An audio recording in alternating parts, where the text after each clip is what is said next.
Welcome to I Told My Story YouTube channel. I'm Joseph. I'm a scholarship student at a school for the richest kids in the city. Feeling like an outsider all the time is just one of the challenges of being a scholarship student in this elite circle. As I walked along the corridor, I heard Felix and Jasper's voices. And as I walked towards them, I felt a wave of excitement and a little nervousness.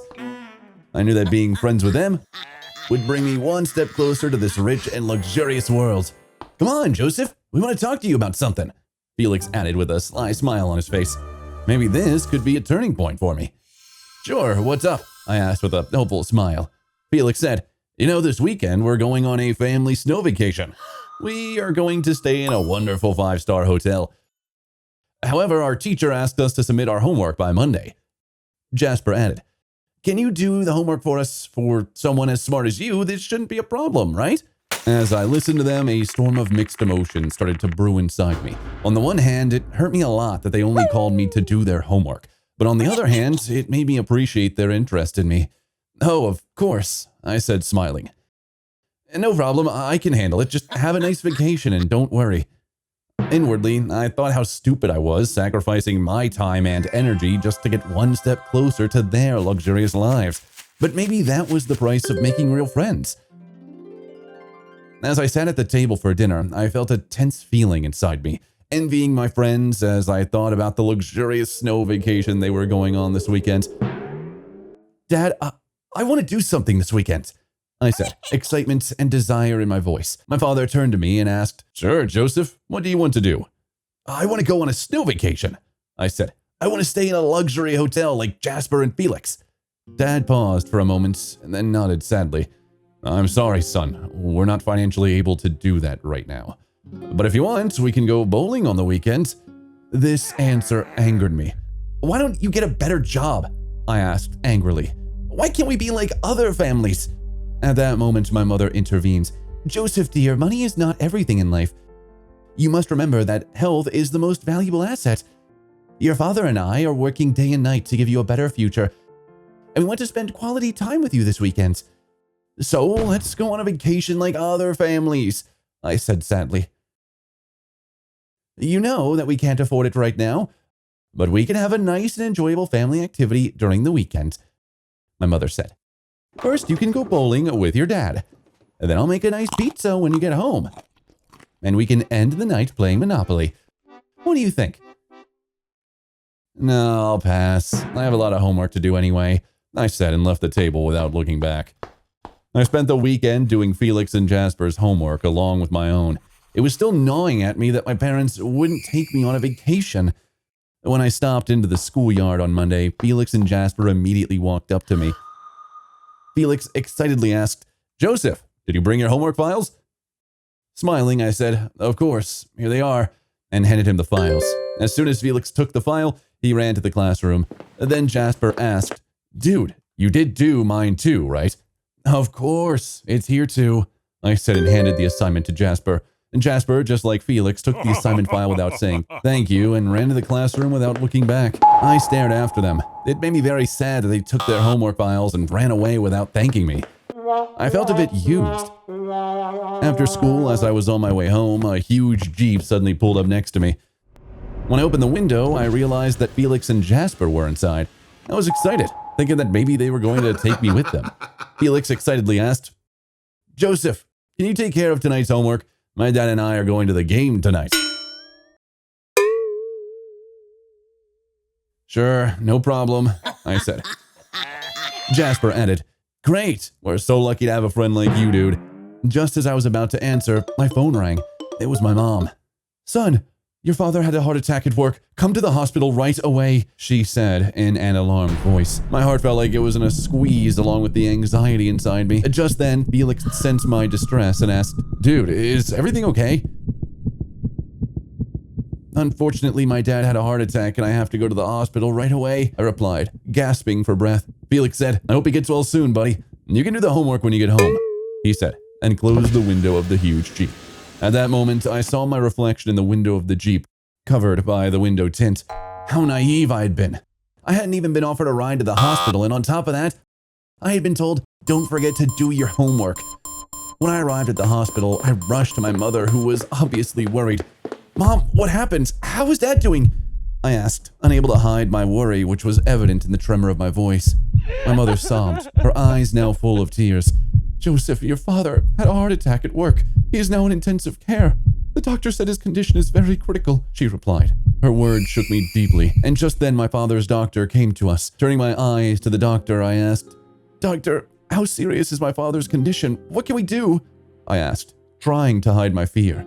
The doctor said with a sad expression, Unfortunately, his condition is very critical. There is nothing we can do for him now. We have to be patient and wait and pray to God, he said. After the doctor left, my mother looked at me with a worried look in her eyes and gently said, Joseph, you don't need to stay here. I will wait. You need to go to school for your future. Your father would want the same thing if he were here right now. It may be hard, but it's the right thing to do right now. With a heavy heart, I had to agree. I knew there were things I had to do for the future of my family. I had to go to school, even though part of my mind was on my father. When I went to school the next day, I was sitting at my desk, upset, when suddenly Felix and Jasper came up to me. Felix asked, Dude, did you do the homework? I looked at them with an angry expression and said in a determined voice, My father is in intensive care, and you are shamelessly asking for your homework? No, I haven't done your homework, and I never will, I shouted. Felix remained stunned and silent. He quietly ran out of the classroom, humiliated in the middle of the class. Joseph followed close behind. Months passed, but my father was still in intensive care. He couldn't move except to breathe. Fortunately, he had insurance, and we were somehow trying to make ends meet with my mother's salary. One day when I came home from school, the doorbell rang. When I opened the door, our landlord, Mr. Lucius, came in, turned to me with a stern expression, and started talking. Joseph, this is not going to go on like this anymore. You have not paid the rent for months, and I can't allow you to live in this house any longer. You have to pay your rent debts until the end of the month. Otherwise, you will have to vacate the house, he said.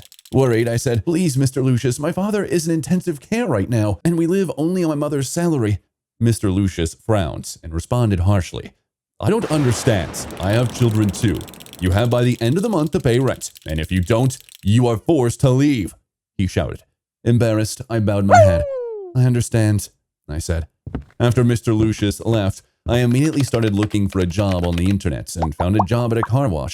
After school, I would go to the car wash and wash the cars that were covered in dust and rust until late in the evening. It was the end of the month and I was finally going to get my salary. After washing the last car, I hesitantly entered the room of Mr. Sebastian, the owner of the car wash. Mr. Sebastian looked at me without saying anything and handed me my salary. At that moment, the door of the room rang. It was Felix who walked in the door. Felix gave me an angry look and said, Dad, this is the boy who humiliated me in front of the class. When his father heard this, he asked, How? Did Joseph do that? He asked. With a sly look, Felix said, Yes, Daddy, it was Joseph. Please fire him, he said. Mr. Sebastian got very angry and asked me to leave immediately and kicked me out of the room without giving me my salary. Unfortunately, my work for a month was wasted, and I started walking home exhausted without my salary. Once I arrived home, there were two people waiting for me at the door. One was Mr. Lucius, our landlord, and the other was Jasper, an acquaintance from class. Joseph, another month has passed. I hope you have brought your rent debts. Even though I tried to explain what happened, he wouldn't listen to me and started yelling. Meanwhile, Jasper turned to me and said, You will pay for not doing our homework, and said to his father, Daddy, Joseph is in our class and keeps bothering us and Felix. Please get them out of our house. Mr. Lucius became even angrier and said, Tomorrow you must vacate this house, or I will force you out. Okay, I said, embarrassed. At that moment, I looked at Jasper and realized he was grinning. I burst into tears, thinking how naive and stupid I was. I had even turned my back on my family for Felix and Jasper's friendship, but they didn't care about me and my family at all. I started running, lost in a daze, not knowing where I was going or what I was doing. Suddenly, I stumbled and fell to the ground. Suddenly, my world turned dark. I tried to open my eyes, but in vain. I couldn't succeed. Everything seemed to be in darkness, and while I was lost in the sea of darkness, I heard a voice from deep in the sea. Joseph, wake up, Joseph. I opened my eyes, and there was the wise old man. And to my horror, I mumbled,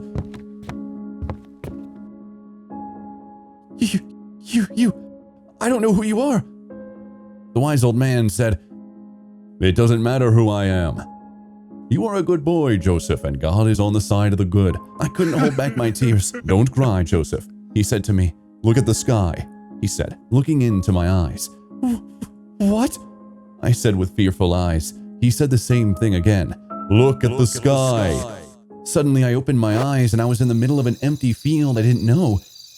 But when I looked up, I saw a fireball which was coming closer and closer, and it fell with such a force 200 to 300 meters away. As I approached, I saw a piece of stone about 1 meter tall, glowing in the embers. As the stone cooled, bright yellow dots appeared on it. I immediately took out my phone and took a photo to immortalize this moment, and then uploaded it to Google. I was mesmerized by the results. This was the Fukang meteorite, a rare and valuable meteorite that had previously been sold for $2 million. I immediately called the government authorities and told them what had happened. And then they said they would examine the stone in detail and then auction it off. They also added the half of the proceeds from the sale that would be paid to me. I started running towards the hospital, unable to hold back my tears of happiness. With my heart racing, I was alarmed to see my mother at the door of my father's room. Had something happened to my father? Worried, I opened my father's door and stepped inside. Well, friends, the continuation of this exciting story is in the next episode. Don't forget to subscribe to our channel and support us.